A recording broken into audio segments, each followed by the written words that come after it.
మీరు మంచిని చెప్పడం, ప్రజల్ని ఎడ్యుకేట్ చేయడం.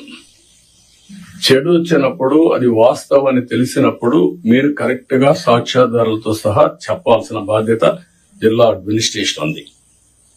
Over period of time government లో ఒక ఐఎన్పిఆర్ క్రియేట్ చేసుకున్నాం మనం. What for? ఒక అడ్మినిస్ట్రేషన్ లో ఎక్కడికక్కడ చేసి తప్పులు గాని వచ్చినప్పుడు దాన్ని కరెక్ట్ చేయడానికి ఇన్ఫర్మేషన్ బ్రాడ్కాస్టింగ్ పెట్టుకున్నాం. ఇప్పుడు కూడా జిల్లాలో వింగ్స్ ఉన్నాయి.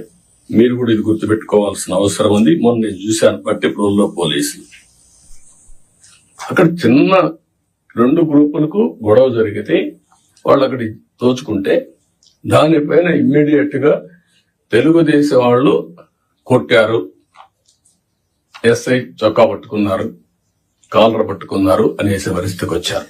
మీరు చూడండి ఎంత క్లియర్ గా. అంటే ఇంకా దీనికి ఏం చెప్పాలన్న వీళ్ళకి అర్థం కాదు.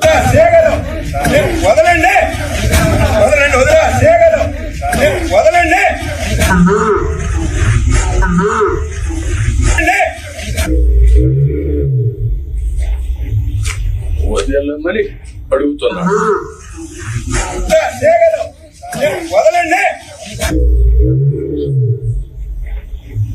ఓకే, దెన్ అది చొక్కా పట్టుకున్నట్టు చిత్రీకరించడం.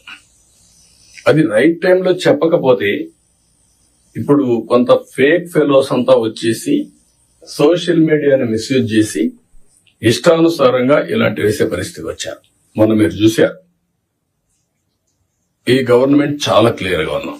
పొలిటికల్ విక్టిమైజేషన్ చెయ్యం. అదే సమయంలో తప్పు చేసిన వాడిని మాత్రం వదిలిపెట్టాం. నేను వెరీ క్లియర్ ఆన్ దాట్. మళ్లీ జీవితంలో తప్పులు చేయాలంటే భయపడాలి ప్రజాస్వామ్యంలో. ఈ రోజు చేసి తప్పించుకుంటాడు అంటే అది ప్రభుత్వ అసమర్థత. మనం తప్పులు చేస్తే మనకు కూడా అది జరుగుతుంది. That is the message I want to give it very clearly. మీకు కూడా క్లారిటీ ఇస్తున్నాను. ఏ తప్పు చేసిన వదిలిపెట్టం కానీ పొలిటికల్ విక్టిమైజేషన్ మాత్రం ఉండదు. మొన్న మాట్లాడుతూ 36 మందిని చంపేశారని ఢిల్లీకి పోయి ధర్నాలు చేశారు. మేము అసెంబ్లీ అడిగాం, ఆ 36 పేర్లు ఇవ్వండి. 36 మంది చంపేసి ఎఫ్ఐఆర్ ఉంటుంది కదా, ఎఫ్ఐఆర్ ఇవ్వండి, నేను యాక్షన్ తీసుకుంటా. ఇంతవరకు ఇవ్వాలి. అంటే రాజకీయాలు కూడా మారాయి. ఆ విషయం మీరు గుర్తుపెట్టుకోవాలి. రాజకీయ నాయకులు పేపర్ పెట్టుకొని, టీవీ పెట్టుకొని, సోషల్ మీడియాలో తప్పుడు ప్రచారం చేసి గవర్నమెంట్ ని సెబటైజ్ చేసే పరిస్థితికి వస్తున్నారు. ఇది అన్టాలరబుల్. నేను I very clear on that. How to handle, will educate people. చట్టపరంగా కూడా యాక్షన్ తీసుకుంటాం. ఎవరిని కూడా ఎక్కడ కూడా వదిలిపెట్టే పరిస్థితి ఉండదు. ఆ విషయం మీరు గుర్తుపెట్టుకోవాల్సిందిగా నేను కోరుతూ, ఇది మీరు నోటీస్ చేసుకోవాలి. ఎంత పని చేసినా, కష్టపడి పని చేసినా ఆ ఫలితాలు రాకుండా విష ప్రచారం చేయడం మొదలు పెడితే మనకి ఇబ్బందులు వస్తాయి.